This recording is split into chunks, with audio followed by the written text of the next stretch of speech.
गेल्या 2-3 दिवसात तुम्ही पेट्रोल पंपावरच्या रांगा बघितल्या असतील।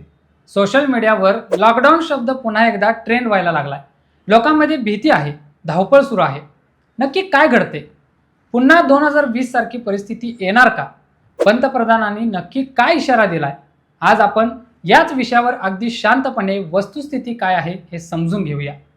पंतप्रधान मोदींनी संसदेत एक भाषण केलं आणि अख्ख्या देशात एकच चर्चा सुरू झाली। लॉकडाऊन पुन्हा लागणार का? पेट्रोल डिझेल संपणार का? गॅस मिळणार नाही का? ही भीती उगाच नाही आहे, यामागे एक खूप मोठं जागतिक राजकारण आहे। पण त्या कारणापर्यंत पोहोचण्याआधी आपल्या आजूबाजूला काय घडते ते पाहूया।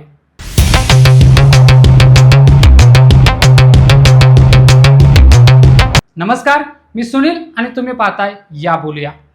पंतप्रधानांनी आपल्या भाषणात फक्त एक तुलना केली। त्यांनी म्हटलं की जसं आपण कोविडच्या काळात एकजुटीने लढलो तसंच आताही आपल्याला तयार राहावं लागेल।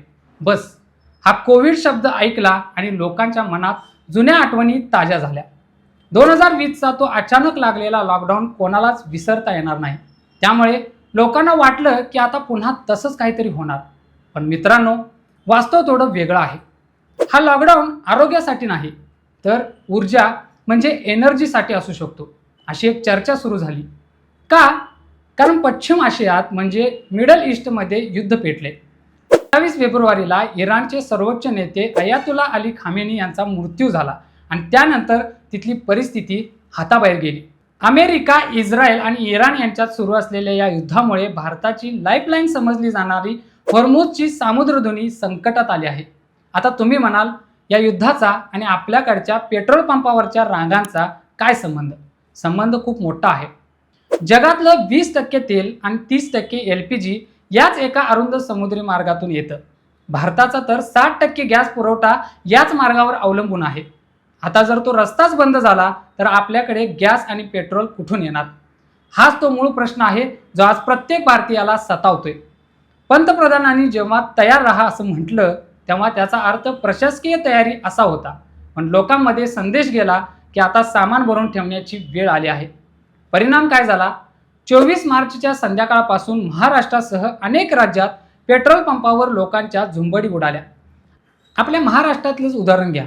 धुळे आणि दोंडाईच्या भागात काय झालं? इराण अमेरिका युद्धामुळे पेट्रोल संपणार अशी अफवा पसरली। लोकांनी रात्रीतून पंपावर गर्दी केली। सांगलीतही तीच परिस्थिती। पुण्यातल्या चांदणी चौकात तर वाहनांच्या लांबच लांब रांगा लागल्या होत्या। परभणीत लोकांनी इंधन दरवाढीच्या भीतीने गाड्यांच्या टाक्या फुल करून घ्यायला सुरुवात केली। ही फक्त अफवा होती की खरंच टंचाई आहे? प्रशासनाने स्पष्ट केले की आपल्याकडे 6 ते 8 आठवड्यांचा साठा शिल्लक आहे। राज्याचे अन्न व नागरी पुरवठा मंत्री छगन भुजबळ यांनी विधानसभेत सांगितलं की घाबरण्याचं कारण नाही, पण तरीही लोकांचा विश्वास बसत नाहीये। का? कारण गॅस सिलेंडरच्या बाबतीत परिस्थिती थोडी गंभीर दिसते। शहरामध्ये जिथे गॅस 2 ते 3 दिवसात मिळवायचा तिथे आता वेटिंग पिरियड 21 ते 25 दिवसांवर गेला। ग्रामीण भागात तर 45 दिवसांपर्यंत लोकांना वाट पाहावी लागते। याचा फटका कोणाला बसतोय? आपल्यासारख्या सामान्य माणसाला। काही शहरात तर 20% हॉटेल व्यावसायिकांनी आपले किचन बंद केलेत किंवा मेनू कमी केला, कारण कमर्शियल गॅस मिळणं कठीण झाले। या परिस्थितीचा फायदा घेऊन काही लोक काळा बाजारही करायला लागलेत। गॅस सिलेंडर महाग विकले जात आहेत। सरकारने कारवाई तर सुरू केली आहे। एकट्या महाराष्ट्रात 21 पेक्षा जास्त धाडी टाकून 1200 पेक्षा जास्त सिलेंडर जप्त केलेत। पण प्रश्न साठेबाजीचा नाही आहे, प्रश्न पुरवठा साखळीचा आहे। पंतप्रधानांनी या संकटाचा सामना करण्यासाठी 7 एम्पॉवर्ड ग्रुप्स तयार केले आहेत। हे नाव लक्षात ठेवा। हे गट थेट PMOला रिपोर्ट करतात। यात संरक्षण, परराष्ट्र व्यवहार, ऊर्जा, शेती आणि अन्न पुरवठा अशा महत्त्वाच्या विभागांचे सचिव आहेत। हे लोक काय करतायत? हे लोक पर्याय शोधतायत। आपण आता फक्त आखाती देशांवर अवलंबून नाही आहोत। भारताने आपला मोर्चा अमेरिकेकडे वळवला आहे। गेल्या 2 महिन्यात आपण अमेरिकेकडून मोठ्या प्रमाणात LPG आयात केलाय। रिलायन्सच्या जामनगर रिफायनरीला पूर्ण क्षमतेने काम करायला सांगितलंय। इतकंच नाही तर आपले जग वसंत आणि पाईन गॅस सारखी मोठी जहाजं भारतीय नौदलाच्या संरक्षणाखाली त्या युद्ध क्षेत्रातून बाहेर काढली आहेत।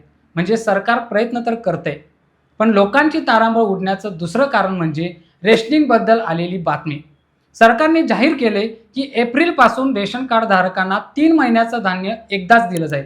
आता हे चांगलं पाऊल आहे की गर्दी होऊ नये, पण सामान्य माणसाला वाटतंय की अरे बापरे, 3 महिन्याचं धान्य एकदम देत आहेत म्हणजे नक्कीच काहीतरी मोठं संकट येणार आहे. याला म्हणतात परसेप्शन. यात भर घातली ती सोशल मीडियावरच्या अफवांनी. PIB फॅक्ट चेकला रोज स्पष्टीकरणं द्यावी लागतात. भारतात लॉकडाऊन लागणार नाही, विमानसेवा बंद झालेली नाही, पेट्रोलचा साठा पुरेसा आहे हे सांगूनही लोक व्हॉट्सअपवर येणाऱ्या जुन्या व्हिडिओवर विश्वास ठेवत आहेत. 2020 मधले लॉकडाऊनचे व्हिडिओ आत्ताचे म्हणून फिरवले जात आहेत. मित्रांनो, आपल्याला हे समजून घ्यावं लागेल की ही परिस्थिती 2020 सारखी नाही आहे. तेव्हा व्हायरस घराबाहेर होता, आता युद्ध देशाबाहेर आहे. दुसरीकडे इंधन टंचाईच्या भीतीसोबतच हिट अँड रन कायद्याच्या विरोधात झालेल्या ट्रक चालकांच्या संपामुळेही लोकांच्या मनात भीती बसली होती. ट्रक चालकांनी संप केला की पुरवठा साखळी तुटते हे आपण पाहिले. त्यामुळे पेट्रोल पंपावरची ती गर्दी फक्त मोदींच्या भाषणामुळे नव्हती, तर अनेक गोष्टी एकाच वेळी घडल्यामुळे होती. आता प्रश्न उरतो की पुढे काय? पश्चिम आशियातलं युद्ध जर लांबलं तर काय होईल? कच्च्या तेलाच्या किमती वाढल्यात, रुपया 93च्या खाली गेलाय, महागाई वाढण्याची शक्यता नाकारता येत नाही. म्हणूनच पंतप्रधानांनी आत्मनिर्भर होण्यासाठी भर दिलेला आहे. गॅसऐवजी कोळसा किंवा केरोसिन वापरण्याचे पर्याय हॉटेलना दिले जात आहेत. सौर ऊर्जेचा वापर वाढवण्याचं आवाहन केलं जाते. पंतप्रधानांचा तो लॉकडाऊन सदृश इशारा प्रत्यक्षात घरात बंद राहण्यासाठी नव्हता, तर येणाऱ्या आर्थिक आणि ऊर्जा संकटासाठी मानसिक तयारी करण्यासाठी होता. सरकार म्हणते की घाबरू नका, पण सावध राहा. रेशनिंग दुकानावरून धान्य घेऊन ठेवा, पण पेट्रोल पंपावर उगीच गर्दी करू नका.